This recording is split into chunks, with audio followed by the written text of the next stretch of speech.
Ruby Amethyst Control from the first chapter was definitely considered one of the best decks of that format, but moving into Rise of the Floodborn, how has this deck been able to adapt and evolve to keep up with the new metagame? In this video, we're going to go ahead and take a look at that with this deck list. So being a Ruby Amethyst Control player from set 1, I can go over this deck list for a very long time, but I'm going to try to condense it down for you guys as best as possible here. Starting off with the 1-drop slot, we only play 4 copies of Pascal. This card is basically your early game quester that's hopefully protected by the fact that you have a card to drop alongside it when you're ready to quest with it. And being a 1/1, it can run into and deal with aggro threats to a certain extent, mainly the Lilo and the 1-drop Maleficent, if they come down and are unprotected by bodyguards, so it's good for that. Aside from that though, you want to be bouncing this card back to your hand at some point to use as ink. In the steel matchup, this card is a liability because it gets pinged off by things like Tinkerbell, but other than that, it can likely put in some early pressure on your opponent, get you maybe 3 or 4 lore before it either gets taken out or bounces back to your hand so that you can use it as ink. Your 2-drop package consists of 4 Madame Mims, Pinocchios, and LeFous, and this package is a little controversial. I think the Madame Mim snake is a staple. The Pinocchio is totally up to you. It can be a liability for the same reason as Pascal. Being a 1/1 card, it is very susceptible to things like Teeth and Ambitions and like Fire the Cannons, Tinkerbell, etc. So you have to be very careful. In addition to that, the Pinocchio, when it quests, you have to either ready it back up with a Shield of Virtue, of which we play 2, or a LeFou, or you have to bounce it back to your hand with one of the Madame Mim cards so that you can replay it. Because of that limitation, that once you quest with the Pinocchio, it's just exerted and vulnerable, you might not want to play the Pinocchio, and it's uninkable, so it has very limited utility in certain scenarios. And the fact that it's uninkable means, against the steel matchup, you're likely playing this card out anyways, and then it's just getting pinged off, so you get no value out of it. But when it does work, it works extremely well, obviously, right? It quests for 3. There's been times where I've been able to quest for 9 with this card because I've readied it up with Shield or LeFou, or bounced it back and recast it, and just put a ton of pressure on my opponent and won the game that way. So it's kind of hit or miss if you want to play the Pinocchio. I think overall, it's safer not to play it, but test and see what works for you. The LeFou is just, again, another card to help you maintain board presence by not leaving your threats exerted. So threats that you want to keep readied are things like your Arthur, which is in our 3-drop slot, the Pinocchio like I mentioned, and potentially some of your Madame Mim cards to keep cycling through them. Moving on to the 3-drop package, we've got a lot of them here. We've got Arthur at 3, and then 4 copies of each of the Madame Mim Fox, Maleficent, the Drock, Spell basically, and the new Minnie Mouse Surfer. The Minnie Mouse replaces Pongo and Goofy that you might have run in this list before, because again, you're a little bit more aggro, you want those earlier drops as soon as possible, and Minnie Mouse fulfills the role of Goofy and Pongo essentially the exact same way, in that she quests for 2 and she's evasive. The Goofy and the Pongo being slightly bigger bodies don't really matter too much. Yes, Minnie Mouse can get smashed, whereas Goofy can't, but Pongo can, and Goofy can technically challenge other 3 toughness evasive characters, but that hasn't really come up yet. So with that in mind, this package is very good. The best card is definitely Madame Mim Fox. You definitely want 4 of this. This replaces Rafiki. This does so much for the deck. It's kind of the heart and soul of the deck, really, because you're cycling through cards, you're rushing threats down, you're just doing everything with this card. It is very, very valuable. Good early game and late game, and we'll go over that once we get to the higher end of the curve here, where we evaluate some of our later game threats.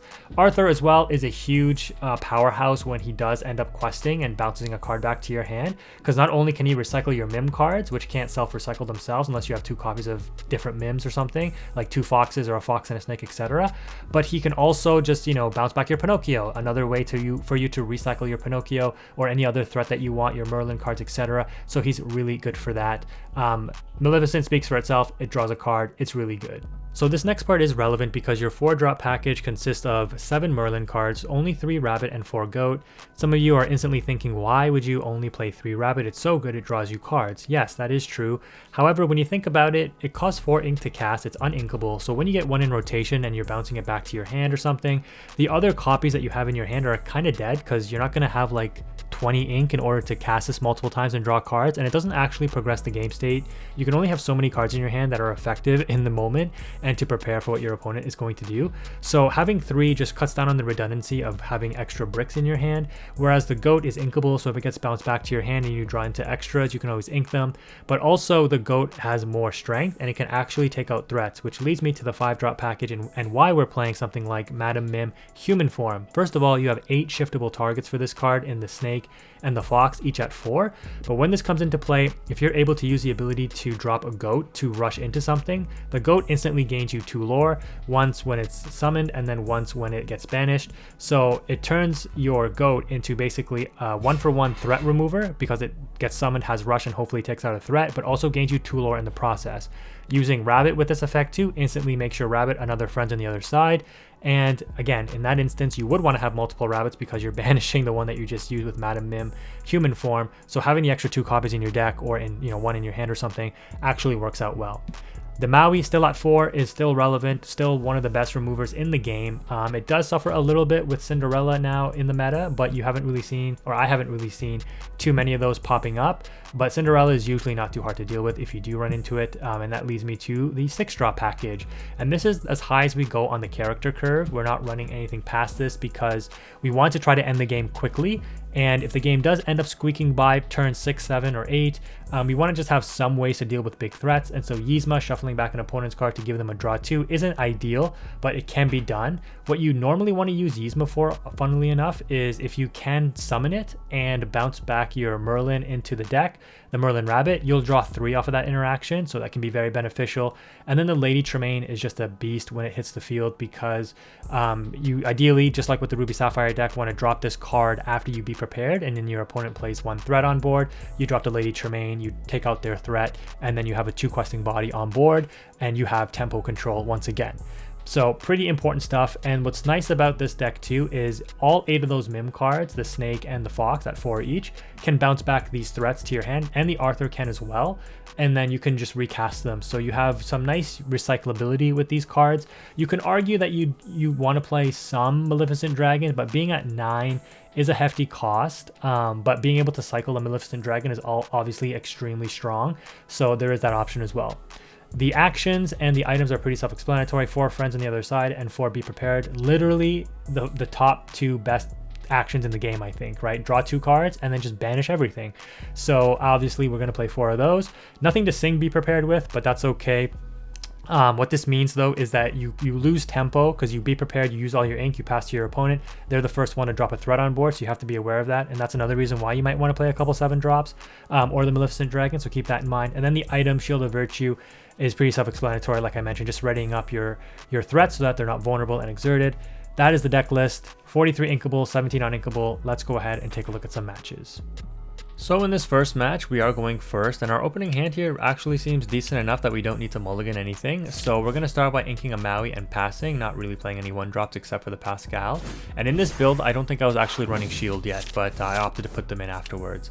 Anyways, because I was playing like 4 Merlins and I took 1 out and put in a Shield, that kind of thing. The opponent reveals that they're on the ever so popular, everyone considering top tier, Ruby Sapphire PAWPSICLE control deck. They've got all the tech options, the ideal start, the PAWPSICLE turn 1, the Noi turn 2 to deal with aggro. This is why you run this 2-drop Noi on the opponent's side here. It quests for 2, it has resist, it is very, very strong, and it has ward obviously. So because I drew into some snakes there, I'm going to opt to quest with my Pinocchio now, and then with 4 ink now on the board, I'm going to bounce back the Pinocchio and replay it. And by the way, if I haven't mentioned it already, make sure you drop a like on this video because it does take a lot of time to edit out all the wait times so that you guys aren't sitting around wondering what's going on. You guys are constantly in the action, seeing what's being played. Anyways, the opponent on turn 4, once again, the ideal start. Playing perfectly on curve, getting the Hiram to get the PAWPSICLE off the field to draw 2. Look at their hand compared to mine, but we do have board presence, and I know from playing the Ruby Sapphire deck that it is a little slow to get started and it can struggle a bit with aggro. So we're taking full advantage of that and recycling our Pinocchio multiple times. You can see kind of how this deck works. Readying up that Pinocchio or bouncing it back to hand to recast it is what you want to do against these decks. They don't really have ways to ping damage on you. Their big thing is they drop big removal spells like the Be Prepares, the Maleficents, the Hades, the Lady Tremaines. And so if you don't give them a chance to challenge your cards, you're going to be able to aggro them quite heavily in the beginning and build up quite an advantage. And the nice thing about this deck is you only really need to get to around 17-18 lore, and then you can hopefully close the game out with a goat. because once you get to like 6, 7, 8 ink, this other deck, as you can see from their hand, has way too many resources. They're just going to constantly be outing your board, and you just need another way to win other than questing, because your card won't survive on the field long enough to quest most likely, and then they'll just build up enough of a board to come back and win. This is basically what Ruby Amethyst used to do in set 1, right? They sometimes came back from 19-0 deficits because as soon as they hit that 6, 7, 8, 9 ink and further, they were just constantly controlling the match, locking things down with Elsa, blowing things up with Maleficent, Be Preparing, Maui, etc., right? So this Ruby Sapphire deck is kind of in that same vein. So once you understand that, you definitely want to make sure you play around certain cards. So obviously in this scenario, the opponent's going to time here, but I know that the opponent has a Be Prepared in hand, right? They absolutely have to. How can you have that many cards and not have a Be Prepared? So I just quest with everything, and it would have been nice to redrop this Pinocchio, but in the end, bouncing it back with Snake doesn't really do anything here because it's kind of just a dead card in my hand.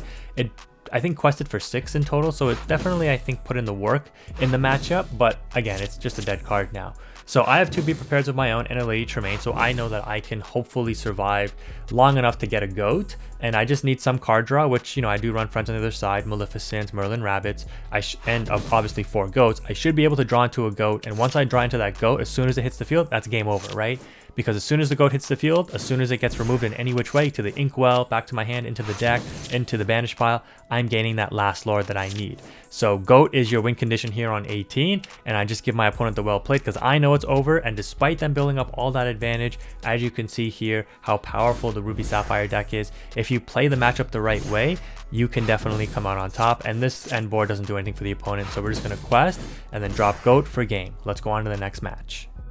Alright, so in this next one, we're going second, and the opponent reveals that they're on the dreaded Steel. So I'm not really a big fan of playing out this Pascal, but I mean, it is my 1-drop, and I said, why not? If they don't have a 1-drop, I guess I'll drop one myself.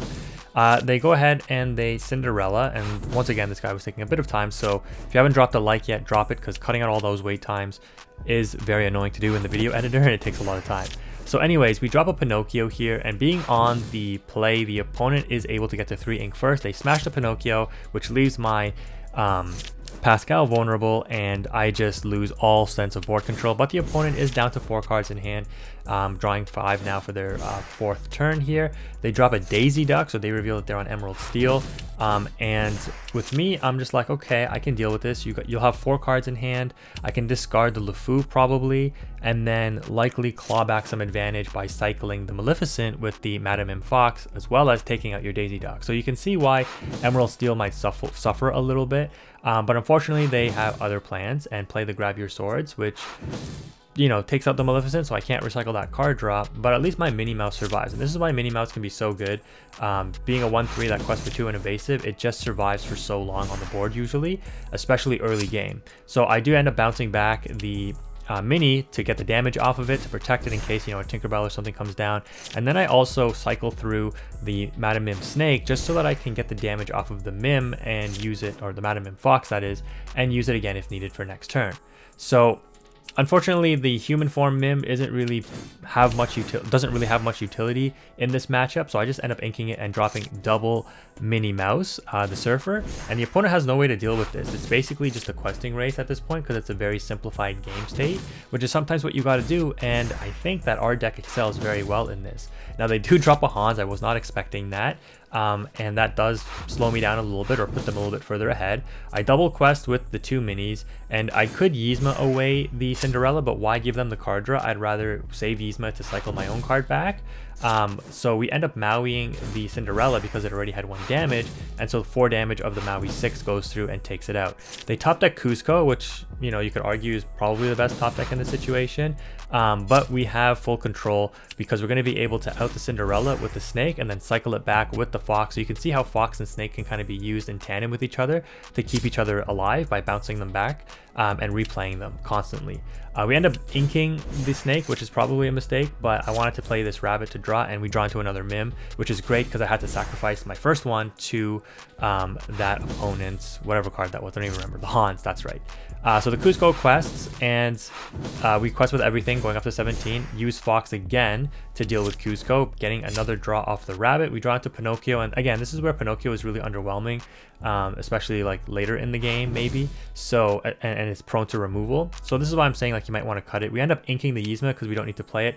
And I was like, oh, I'm on 17 lore. I don't need to drop Pinocchio. I can just drop Rabbit because they need to deal with both my Surfers and my Rabbit, and they can't do that, so they just end up scooping it up.